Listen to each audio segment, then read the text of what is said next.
Now, the Nigerian Statistics Office, or the NBS, has disclosed that the details of the rebased Gross Domestic Product and Consumer Price Index will be unveiled at the end of this month. According to the Bureau, the new GDP base year is set at 2019, while the new CPI base year is set for 2024. Those details were released, revealed at a stakeholders meeting workshop hosted today in Lagos by the National Bureau of Statistics and the Nigerian Economic Summit Group. Rebasing is the process of updating an old base year with a recent one in order to reflect changes in the prices of goods and services in a country. Let's hear a bit more from the Statistician General, Adeyemi Adeniro, and other officials of the NBS, as well as a view from the private sector. Our economy indicators are current and accurate to reflect the economic realities that is on ground. If we don't rebase regularly, we'll be giving reports about the economy that is already old. We all know that in recent, or in the Nigeria of today, due to technology advancement,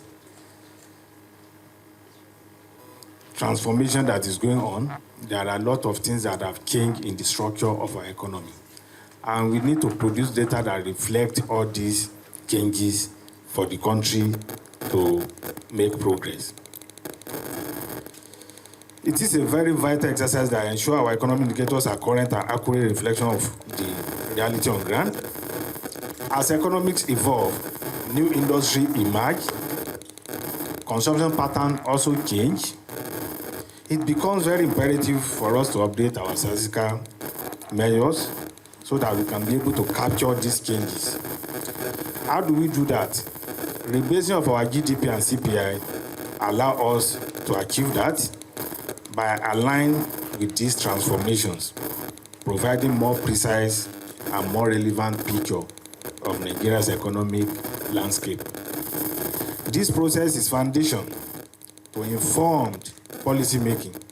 If you want very precise and informed policy making, this rebasing exercise needs to be done at this point in time.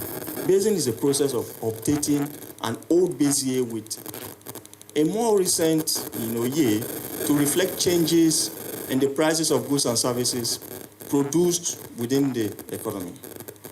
So rebasing allows you to incorporate dynamics that you've seen in the economy over time. And then you can look at the entire compilation framework for you to accurately reflect economic changes. So constant price estimates are recalculated using new base year prices. During the rebasing, it's expected that rebasing is done every 5 years. Conventionally, by international standards, it should be every 5 years. But sometimes in African countries, we have challenges doing rebasing every 5 years. And that could be due to funding, because during the rebased year, you need a lot of statistical activities. You might need to conduct a lot of big surveys and then collect a lot of data. So having to do it every 5 years becomes a challenge in most African countries. Rebasing has to be detailed. It's a detailed framework that helps for GDP compilation. The next is central product classification that would help you to classify products, produced in the economy. Then balance of payment manual version 6 helps you to classify international operations in terms of services, particularly where you have consumption, employees, payments in and out of the country. You have property income in and out of the country, so you could use that manual to do that.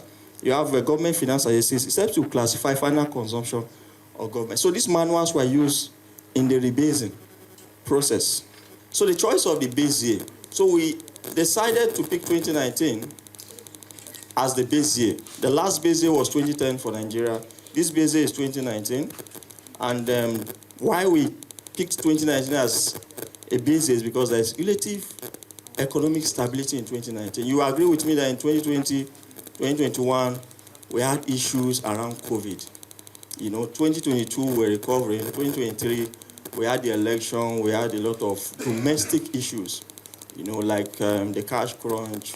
We are going to compute 2020 computation of January 2025 CPI using 2024 as the price reference period. After that, we are going to link so that we can get the year-on-year index. Then computation of January month-to-month and inflation rate and the year-on-year inflation rate. After that, we call for validation. Then the launching of the result. Inflation is a global macroeconomic problem. I think you agree with me. It's not peculiar to Nigeria. That both monetary and fiscal authorities are battling to address. Improvement in the methodology used for the computation of the index is an essential tool for monetary authority to achieve price stability. Rebasing of CPI will produce inflation rate that reflect true market condition in Nigeria. The fact that we are now having this rebasing, which now updates the data and improve its currency, is something that will be very, very beneficial to the private sector and the manufacturing, all other sectors actually. The second point is about advocacy. We need data to advocate effectively, just as we say in NSG. Advocacy has to be evidence-based, and you cannot have a better evidence than data. So from that point of view, I think it is very, very important. For the general matters of general principle, I'd like to say that we need to re-examine the issue of weighting when it comes to GDP growth. Because what I've noticed is that you have some sectors which are not particularly so consequential in quotes. Sometimes they post fantastic growth, or they come with major contraction. Whereas sectors that are really critical, like agriculture, like trade, like manufacturing, they are not doing well.